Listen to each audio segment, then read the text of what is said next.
Thank you, Cafemutual Prem, Anita, for having me again as a part of this really nice gathering of where I really kind of feel very at home because passive is a space which I feel I have been a part of the growth, and seeing it grow out the way it is really really rewarding. I think Prem started very well, outlining how passives can become a part of the portfolio, or rather a part of the core portfolio. I like that part as well because we are still in a space where there is a equal amount of balance that one talks about active and passive. We've already spoken about it. Today, the global markets are at almost $15 trillion with more than 11,000 odd products at very, very actively growing markets. Indian markets have shown phenomenal increase with almost 17% of the total AUM now in passives. A lot of innovation and growth in this space, both on terms of products and in terms of the way investors have grown out. So I think it would be probably the best to kickstart today's session talking about this growth and how this growth has evolved over the years. I think this is a very standard question, but the way we would like to change the approach, and maybe we can start with Ankit, is how is the growth changing now to how it initially started, where you had to even explain what an ETF or an index fund was. So Ankit, maybe you can kickstart. Thank you, Koel. So the question is actually very valid, and the discussion is all about how the passives have emerged, right?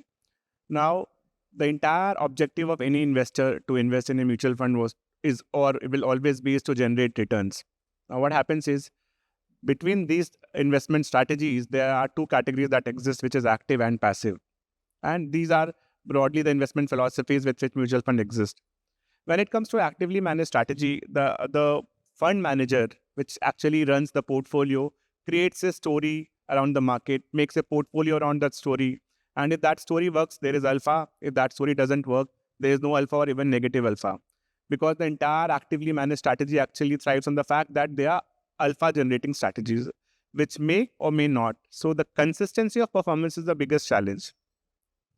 Against which the second investment philosophy or the alternate investment philosophy that existed was passive, where you are not actually taking any bet on the discretion of anyone, rather than you are relying on the collective wisdom of the market.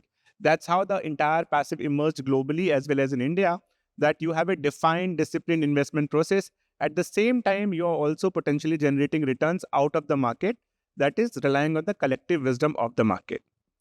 Now, what happened is that any category that starts with the nascent stage, like in India, the entire passive started with market cap based indices like Nifty, Sensex, Next 50, all of that. So in 2011-12, if I correctly remember, the total assets in Indian passive industry was around 5 to 7,000 crores, right? And the broad money was largely with Nifty and Sensex and other market cap based strategies. Now, with the introduction of, say, retirement bodies like EPFO and other such trusts, the growth of passive started in India. Then came the other alternate strategies, thematic-based product like sectoral thematic, then these factor-based strategies, where it started bringing other category of investors, which include HNI, ultra HNI, family offices, and then retail. So if you're talking about current scenario, there is a plethora of investment products catering to all the categories of investors, be it institution, retirement bodies, retail, HNI, everything. And that's why the total assets, what we are standing to, is close to 11.5 lakh crores with close to 560 products in the industry. And I was just seeing the numbers yesterday that on an average for last 3 years, the number of schemes that has been launched in this category is around 100. And this industry has grown at a CAGR of more than 34% for last 10 years. So these are stellar numbers, right? This actually gives us a lot of conviction that yes, this category is an emerging category and there is a lot of scope, there is a lot of room for investors who want to have a disciplined approach at the same time to generate returns. Yeah. Thanks, Ankit. I think the whole idea of index investing or the passive investing is you meet the market rather than beat the market. So moving on to you, Arun, you have a very, very, kind of rich, luxurious suite of products in the passive space. So how have you seen that growth journey for both the fund and the industry? Sure. See, I think the audience, they're quite aware of the numbers. And Prem, Anita also talked about, Ankit now talked about the broad numbers. So all of us know what is happening in this space. But it's a recent phenomenon. Actually, Ankit talked about from 2011, but even 5 years back, the index fund AUM was 8,000 crore. Today, we are close to about 3 lakh crore. Forget ETF for a moment. You can talk about EPF for other institutions coming in and stuff. Index is more individual kind of a phenomena. HNIs invest. So that has grown from 8,000 crores to nearly 3 lakh crore. And even in terms of folios, this is a CAGR of more than 100% last 5 years. So if you woke up, after COVID, just now, things are very, very different. And in lot many other parameters, 566 products, 1 out of every 3 product in the mutual fund industry is actually a passive product. And for a different purpose, I was just looking at the last year's numbers, and this is very interesting. Okay, let me talk only about index fund. It may be relevant for many of you. In terms of net sales, you look at large cap, multi-cap, and all the equity categories, and then look at index fund category. Index fund was the second highest in terms of net sales for the whole of last year. It accounted for roughly 14%. But if you remove SIP numbers, SIP has been historically built, right? The industry has been around for 30 years, 40 years. So if you for a moment remove SIP and look at only the new flows, 28% has come in index funds, 28%. So almost one third of the fresh flows are actually coming into index fund. If I include ETF and remove even EPFO, almost 40% of the flows are coming into the passive. For whatever reason, if any of you chooses to ignore that, and it is applicable even to AMCs, we were one of the early ones. I'm sure, same with UTI, same with Motilal. We'll be very active in passive. We realized long time back, it's no more, active versus passive. Both have to coexist, and that's how we have gone about it, and that's really helping us as a asset management company. I think that should be the same, whether it is for our partners, whether it is for investors. They need to embrace this, otherwise they'll be left far behind. So Absolutely. Thanks, Arun. I think that's a very, very valid point. The fact of the live is, I think there was a lot of conversation saying, active or passive. I don't think so. It's active or passive. It is both. Coming to you, Pratik, you built out the entire passive suite for, Motilal. How have you seen the, landscape shift? And you do have some experience with global markets. And how do you see that parity coming along? Are we catching up? Yeah. Good morning, everyone. Thank you for organizing this, and good to see all of you again. What's really interesting that has happened in the last 1 year. So since I last came here is when we looked at our customers, guys who invested in our index funds, ETFs, about 2-3 years ago, I used to see 80% individual names, this name, that name, this name. So also about 60 to 70% of the flows that we were getting into passive funds were happening directly through individual names. Now what has surprised me and also my colleagues at MOAMC is that last 1 year, about 70 to 80% is actually happening through partners. So I think, which is actually quite encouraging, because, what we're seeing is that now, passive funds are looking at, they've become quite mainstream. Almost every person I speak to, wants to allocate about, say, 20, 30, 40%, whatever allocation to passive, and the rest towards, other strategies. So we believe that, 3 years back, 4 years back, when a lot of the discussion was about active versus passive, now, people have now slowly sort of moved away from that and gone towards active and passive, which is how global trends are. If you look at portfolios in the US or, other parts of the world. So that has happened in a very meaningful way, I would say, in the last, 2-3 years, which has surprised us. So I think partners have adopted passive in a very big way. So that's one thing that you see, which is a significant shift that what we've seen in the past. The second is obviously, I think we talk about this in detail, but also there's a lot of complexity that's come in into our industry. 5 years back, we talked about Sensex, Nifty as the two. That was the definition of passive. I think now the definition of passive has broadened dramatically. We ourselves and so do my colleagues. We run 40, 50, 60 funds, and at least for us, and it's probably true for them, that all of them get daily flows. So I think there is a lot of demand coming in from investors who have become very picky. I think when it comes to passive funds, if you look at the US, there's a lot of funds, that, and I mean there are very exotic funds also.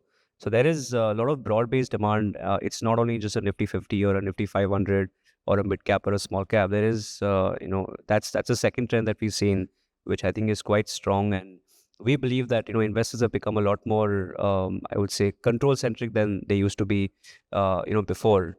I think third is that again the US markets. We talked about global markets. But I think what's really interesting about at least passive funds is that they give you really access. First is obviously access to the market, like Nifty, Sensex, all that. But now what is slowly happening is that it's giving you access to markets that were not possible through a mutual fund format. Gold and silver, it's now possible through passives. International markets, are now possible through passives. Fixed income, products like liquid or whatever, it's now, very sort of convenient. So, markets for which were before not accessible through traditional mutual funds are now really available through passives, which I think is a huge sort of, huge leg of innovation that wasn't really there about 5 years back. So overall, these are the three legs that we've seen in terms of how the market has shifted over the last 5 years. Thanks, Pratik. I think we speak about growth, and when we speak about growth, we talk about innovation. Disruption creates innovation. As MSCI is also an index provider, many of you, I don't know, may or may not have heard of MSCI India, which is one of the leading indices that is, kind of recognized globally for an India index besides, the staple Sensex and Nifty. So innovation is something as an index provider becomes a responsibility for us, so that product providers such as, the one sitting here and the one in the audience have more options, right? We were talking the issue of having plenty, but you also need to give options to investors. Like one innovation that I would like to speak about, which MSCI has come about, is an analyst index. So since index is the underlying for any passive product, it's interesting that, having an index which has a higher, kind of a weightage on the analyst sentiment and the changes that analysts have basically on maybe on their earnings, sales, is all captured through a Z-score and then created into an index. So if that is something that can also create a passive product, it's a very innovative way to create a new index, which would then sometimes has seen a very, very good outperformance to a lot of other factors. So maybe that is something that we can talk about in the future for India. But for the moment, I think factors have been playing a very, very big role in India. And after market beta, which is your standard Sensex and Nifty and your maybe something like an MSCI India, we are now looking at it was first single factor play, like low volatility, quality, momentum. Incidentally, a research of MSCI has shown that earnings quality and momentum has done very, very well in India. So, and a lot of the ones, I think the product providers we today have on the dais do have products here. So starting with you, Ankit, how do you see offering factors to investors? Is it complicating the suite of products for investors? How do we simplify the entire proposition for retail and global investors? Thank you, Koel. Now, coming back to the original discussion where I started, that between the two investment philosophies, active and passive, where active is about alpha, passive is about disciplined investment approach. Now, think it from an investor perspective, what he wants is alpha at the same time, the disciplined investment approach. And that is what these factor-based strategies are actually offering. They are actually helping us to bridge between active and passive because those categories are alpha generating strategies. They have potential to generate alpha. At the same time, they're also eliminating the entire discretionary risk that comes along with active. And that is why if you see globally also and Indian markets also, factors have become so popular. Now, the new thing that we keep on hearing is that with a lot of factors, everybody, including investors, distributors, there is a confusion that how to use these factors, how to understand these factors. Not it appears to be complex, but it is very simple. What you actually need to see is that there are broadly two categories of factors, which is price-based factor and fundamental factor. Where the stocks are selected on the basis of the price behavior of stock, they are called price-based factor, which includes momentum, which is price momentum, volatility or low volatility, which is on the basis of the volatility of the stock. And the third is alpha, which is genesis alpha of the stock. So in all these three factors, the approach that is used for selection of stock is the price behavior of stock in the past. That is the price-based factor. Now, when it comes to price-based factor, what we also need to understand is that price-based factor is basically price analysis in which no fundamental is coming into picture, which means, is there any need for timing the market? The answer to that is no. In case of price-based factor, you need not to time the market. However, in the price-based factors also, there are factors which actually work in a different environment. For example, momentum as a strategy generates very significant alpha in an upside market or in a bullish market, whereas low volatility is a factor which can give you return or generate returns in a bearish to flat market.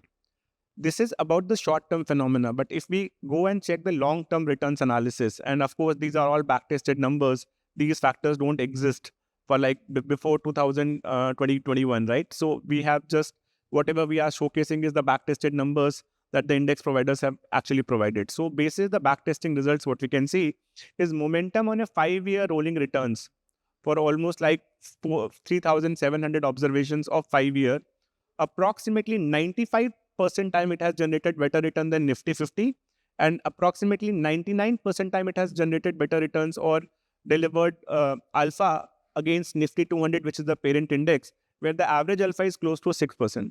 Now imagine this kind of consistency and tell me an active scheme which have this kind of consistency, right?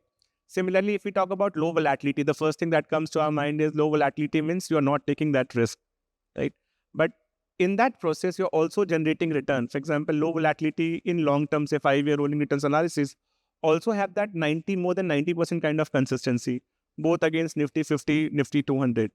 So the point that I'm trying to make is that if you have a long-term investment horizon, short-term may be volatile for these price-based factors or for any factor, but with a long-term investment horizon, actually they tend to deliver what they're supposed to deliver, which is significant alpha over broad indices at the same time with closure or equal standard deviation with beta close to 1 against Nifty 50. So that is about price-based factor. Then another category of factors is basically fundamental factor, which is the most popular ones are growth and value, right? Where growth is, quality and value. Now, quality is about selecting quality stocks, value is about identifying stocks which are below intrinsic value. What we have seen the behavior of these fundamental factors is that you need to essentially time them, because if quality is performing, value will not perform. If value is performing, quality will not perform. They are always mutually exclusive to each other. So you need to actually enter at right point of time, exit at right point of time, because the same number that I'm talking about, momentum, low volatility, if we go and check for value, like an index called Nifty 200 Value 30 Index, that probability of outperforming Nifty 200 is only 40% against momentum, which is 99%, which means essentially you need to time it, right? So it is actually very clear, not so difficult, that you need to analyze between price-based factor and fundamental factor. And depending on your investor's requirement, his risk-taking appetite, you need to actually analyze, combine, create a portfolio, maybe with single factor, with multiple factor, with combination of factors, so that there is a alpha potential. At the same time, investors also don't see the negative instances, because that actually creates a very bad taste. So thanks, Ankit. That was, I think, a very detailed in the analysis of why factors are important. So if anybody wants to create that variation and offer the alpha to anybody who says, passives don't give you that alpha, probably here is the answer to that. But obviously, like, Prem also said that factors are defensive and cyclical in style. So, you have to see how you need the combination.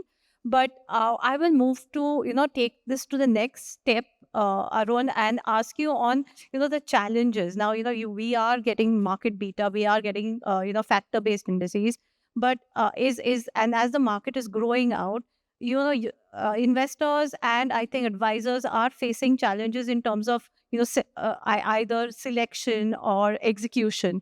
What are the challenges you are seeing that is being faced both even as a product provider and that you're seeing in the distribution and intermediary community? Sure. So like I said, this is a recent phenomena. It's slowly picking up. So even today, if you look at the overall EVMs, nearly 70% of index funds are in the direct mode, right? And which is the exact opposite of active. Active could be 70, 80% in the regular, and direct would be far less. But like how Pratik alluded to, this is changing at the margin. More and more partners are coming in, and that ratio is slightly becoming better over a period of time.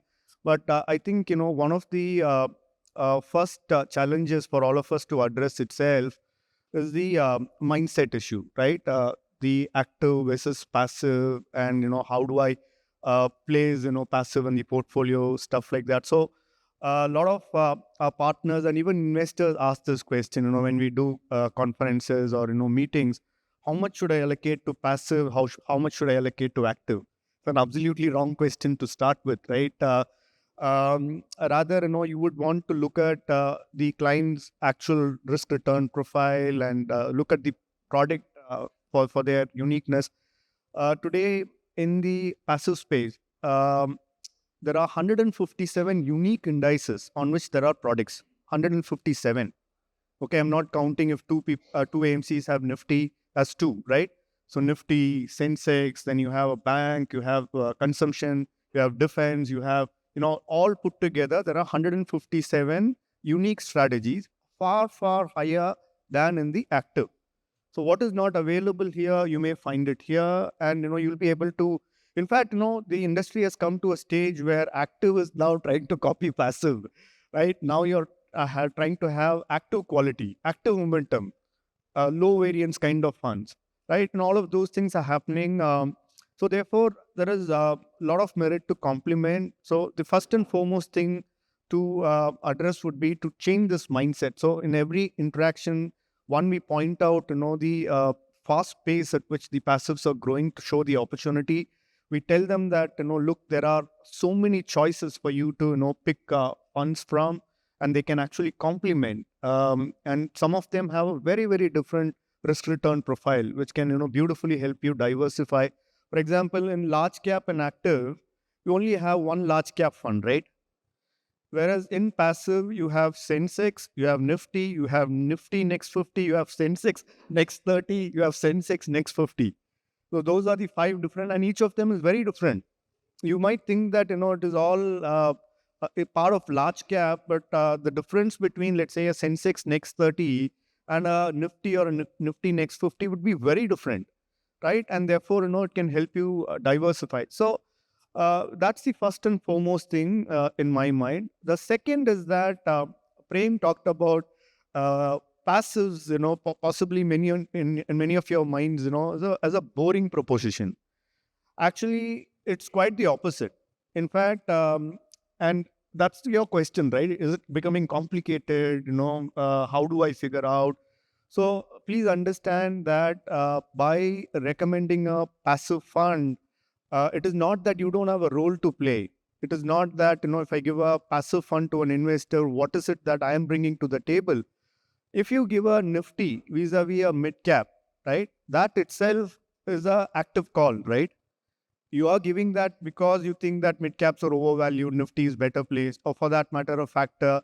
So I think giving passive, whether it is a plain vanilla Nifty or a strategy fund, etc., that itself is a great value addition. So please, in your minds, take it out that, by giving passive, I'm not, I'm diluting my role. That's not the, thing to consider. And the last is, see, while there are so many products in India, the products are actually simple. End of the day, they are simple. India, we have to 100% replicate. We're not allowed to leverage, inverse, and all these complicated products are not there. But having said that, some bit of understanding needs to be there. A quality fund will have 3-4 parameters. What exactly is quality? You will have to spend some time to understand that. But once you understand, it becomes simple, right? And I think, these are the simple things that one very, very fast growing category, you just cannot ignore that. And it offers you a lot of options, plethora of choices for you. Fairly simple, but does not mean that you will think that it's boring. There is nothing to do. I'll just give this allocation. Active may I'll keep talking. Here there is nothing to talk. That's not the way it is. But fairly simple as well. Yeah, I think that simplifies the challenges part of question. But extending that to you, Pratik, are you seeing any hurdles at this point of time that you sense as a product provider as well as AMC that you're coming across, or you're getting feedback from the distribution community that there is a certain, like, it's still 17% of the total AUM. We would love it to be a little bit more heading towards 50% because there is scope in the passive space. Now, what are the pending hurdles that takes us to that mark? And what are these opportunities that we are probably need to scope out further in this space? Yeah, so I think the hurdles still remain the same. I think the biggest hurdle is the hurdle of awareness, which I think conferences of like these really help in a very big way. That is probably the biggest hurdle right now, where I think AMC is obviously there is a lot more. If you look at 17% of the mutual fund industry, if you take out one large investor, which is the EPFO, it's still a very small part of the industry. So I think still the underpenetration is on the higher side. And, we believe that at least that if India wants to, and if you look at mutual funds themselves, there are about, say, 4 or 5 crore unique mutual fund investors in India, which is, again, a very small number, and obviously we want this number to go to, 15, 20, 25, 30 CR over the next 10 years. And we believe that, I think as more and more people come into the industry, they will obviously, there will be a slight preference towards simpler products, towards, the broad market cap or your passive fund. So I think, passive will play a very large role in, getting more and more investors to come participate into the Indian equity markets. I think in terms of the other hurdles is that, which I keep seeing on a daily basis is, again, now people are talking about confusion or, complications. Our value proposition when we first started 5 years back, or at least I started, was simplicity. But unfortunately, things have become a lot of choice. I think there is a active call on, which fund to buy, which fund to sell, when should I buy this, when should I buy that. And I think, an example, and I feel like this will probably get a lot more complex as we move on, because there'll be a lot of funds coming in. There'll be hundreds of funds coming in every year. A lot of other, asset managers are also looking at the space. So we believe that, a good example would be like, for Netflix, for example. Today, if you look at, say, the platform, there's a lot of movies out there. There's hundreds of thousands of movies. But, I think Netflix and other platforms do a very good job of curation, where they really like tell you what you should buy or what you should sell or based on your preferences. So I think, that curation aspect is something which is currently missing in our industry, where, we are trying to do it in our own way, where we're trying to bucket our customers into different cohorts and we're trying to talk about stuff that they really like. But people have also, become, let's talk about the customer also. I think, even consumers have become a lot more picky than they used to be about 5-7 years back. I think, for example, a lot of customers, were okay with, having, a simple broad-based mutual fund in their portfolio. But today, they want, say, ESG type of a fund in their portfolio. So, their individual beliefs and needs also come into play. And that really leads on to them picking or choosing or trying to pick, funds which, where they have very strong belief systems. So I think that's where also the choice comes into play, where as an AMC, obviously, we launch a lot of funds because we have a lot of customers. But I do believe that because of this need for control, there is a lot of demand for, these products that, others might find very confusing. But, as an AMC, we have to do a good job of, curating and making sure that, there is a need for that sort of a product. There are obviously products that are built for differentiation. There might be a, something next 50, next 100, next 500, next 1,000. But, those products are, unless, we believe that unless there's a need for a customer, these will sort of, somewhere might confuse investors. So we do believe that when you're launching products, we do it on the basis of need as opposed to, what really differentiates and all that. So that's, I think, is also very important. Yeah, thanks. I think being customer centric is always at the heart of anything that we're doing, especially with investing. Obviously, a lot of that comes into play. Let's talk a little bit, then let's move a little bit into the future. And one of the things which I don't know if anybody here has heard of, and maybe I can see a show of hands. Have you guys heard of active ETFs? Anybody heard of that?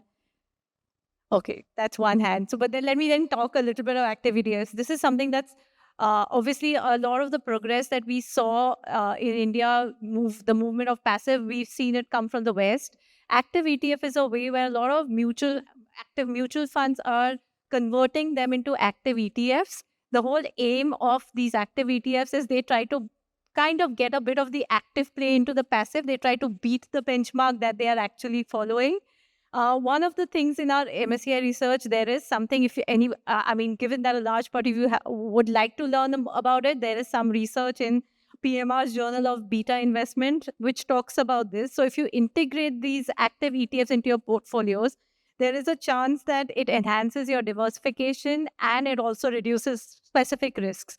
So the whole idea is now, you're looking at beating the market with some strategy like active security, then, sector selection, a little bit of market timing, then a little bit of factor investing, selection, everything that active fund managers do. So, I think Pratik, I'll come back to you. Of course, it's started initiating in the US.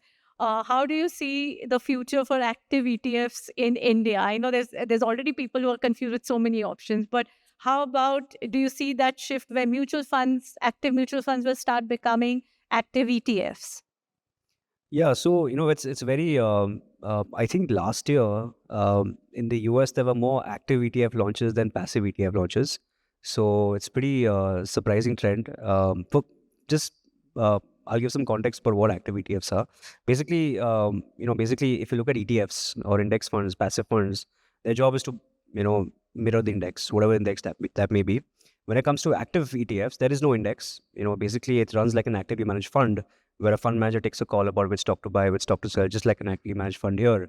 So the beauty about having an active ETF in the US versus India is that so the reason why ETFs in the US have become a structure, what that means is that like how mutual funds you can buy end of day NAV, which I think is whereas in ETFs you can buy in the morning and sell in the afternoon and buy again in the evening. So what happens in the reason why ETFs are very popular in the US, and now you have to be really not smart to invest in index fund, is because ETFs are extremely tax efficient, more tax efficient than index funds in the US, not in India. And because of that, if you are switching your actively mutual fund into an actively managed ETFs, you're actually saving tax for the investors. So that is the reason to why a lot of these actively managed funds in the US are now shifting gears towards active ETFs, where instead of buying it from a mutual fund directly, you would essentially just buy it off the exchange, and what you're getting is in return a structure which is a lot more tax efficient, and because of that you'll make slightly higher returns. So that is the basis to why active ETFs have really taken off in a very big way. Unlike the US, India is fairly different, where the taxation of ETFs and index funds are exactly the same.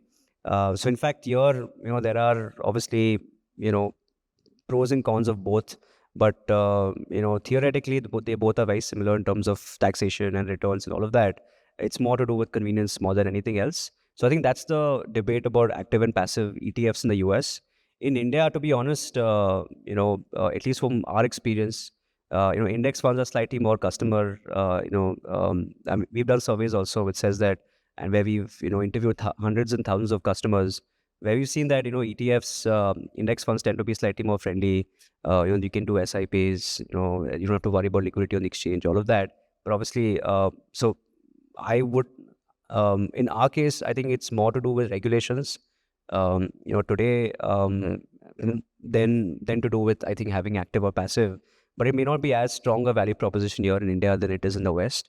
So that's at least my input on active. But I do believe that what is happening is that a lot of AMCs are now, building their own passive strategies, which is again a rising trend where, normally what you would do is you would go to NSE or BSE website and you would check off all your BSE indices and you would choose what you want to launch. But now what has happened is increasingly, because of investor demand becoming a lot more complex, we're going out there and, creating our own indices and launching them. So I think that is also, I would say, sort of active in terms of selection, where you're creating and you're launching in obviously, with your index provider. So that is a big trend right now, and that trend will probably continue over the next few years. Thanks. And talking about trends, Arun, maybe you can give a futuristic outlook in what do you see as new trends that are coming up maybe in this year and the next. Sure. So obviously, in the developed markets, the passive space is very, very evolved, right? So we talked about active ETFs. Likewise, there are leveraged ETFs. Even you can have ETFs on a single stock, like Alphabet, and have 2 times, 3 times exposure to that. Inverse ETF, ETFs on different types of commodities like palladium, A3M, and so on. We don't know how things will progress in India. We are still at very, very nascent stages. But having said that, in the near future, what is likely to come through is obviously in the MF Light regulation, the hybrid passives were proposed. So you will have both ETF and index coming in the hybrid version. And there you will have 3 variants, one on the aggressive side, one actually balanced, and the other one, fixed income oriented. And you will have a lot of variations on that. So that's something that, all of us can look forward to. The other thing is, while we've been talking about equity index funds and variations thereof, another which is actually not the future, but it's already there. The target maturity debt funds, right? It cannot get more simple than that. It's a direct equivalent of FDs, and far superior to that. We talk about cost and so many things. Bank FD, obviously, you don't have any role to play, but here is a product which is almost similar or probably superior to that. And you get in different variants, 27 maturity, 28 maturity, 30 maturity. You want only GSEC or some combination. Everything is available. Yields are attractive, and you also have a role to play there. I mean, so that's something that I would recommend all of you to have a look at it. And this is available only in the passive space. Right? It's not available in the active space. So this is something in the near term, somebody has to look into it, and the hybrid is something that will come through. We are hoping at some stage, we'll have more of these, what is happening in the developed markets. If that's working there, might as well, it could work here. But that's some time off. Yeah, wishful thinking, and I do hope. In the way we have seen the growth, I'm pretty positive, and I've been always positive on the passive space.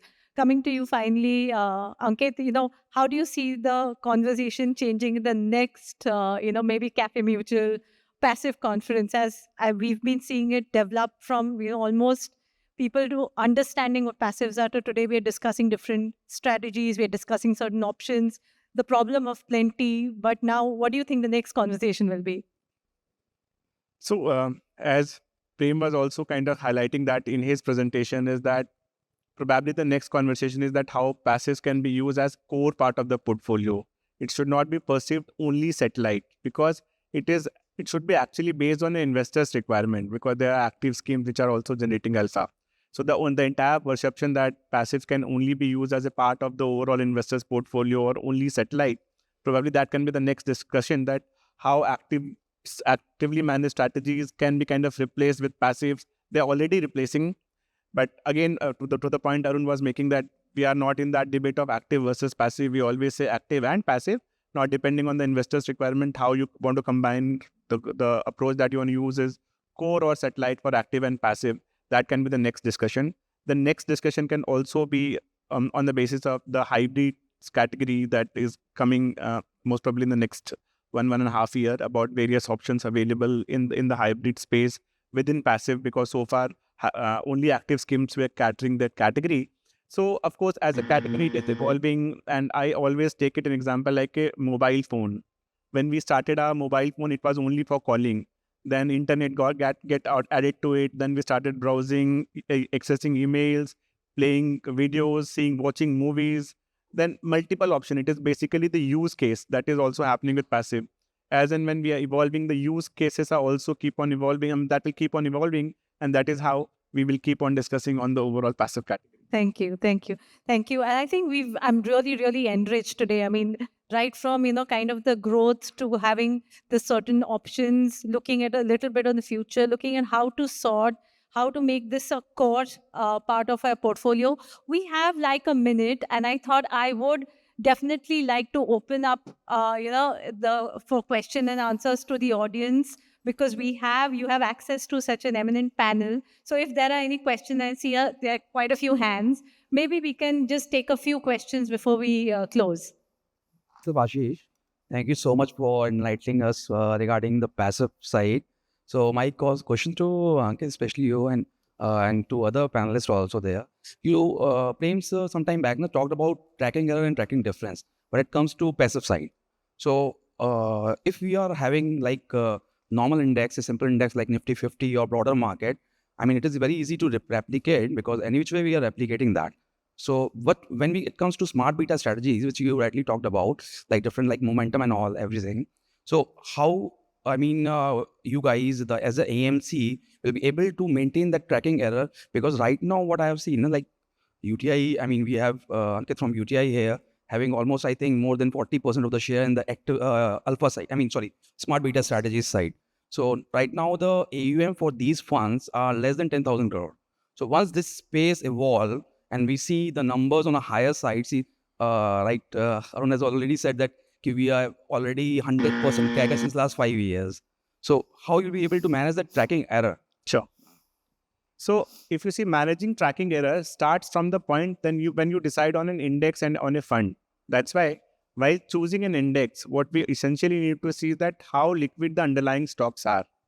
That will kind of help me navigate that entire impact cost thing and create a better tracking error. Now, when it comes to Indian market, it is all about full replication where there is no active call that is being taken.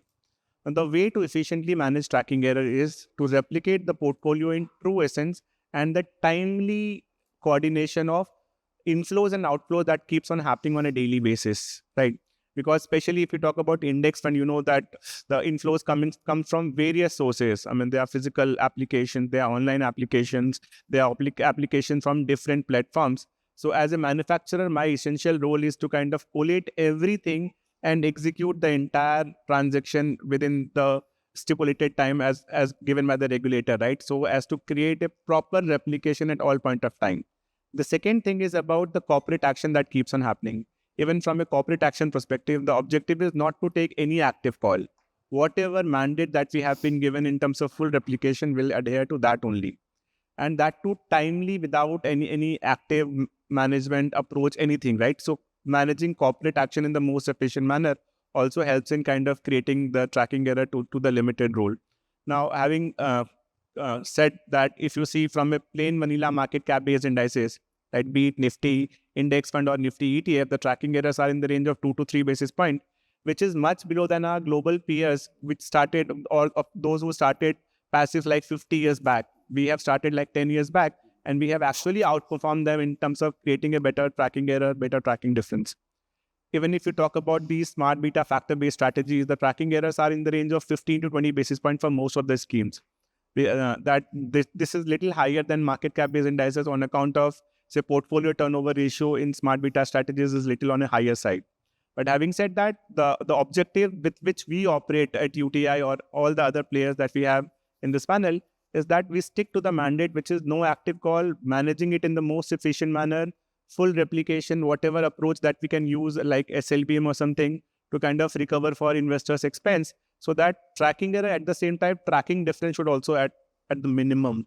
From an investor perspective, he has given us money to replicate the index to kind of minimize the cost and generate market return. So that's the mandate with which we operate. for that deep dive into the trends shaping our industry.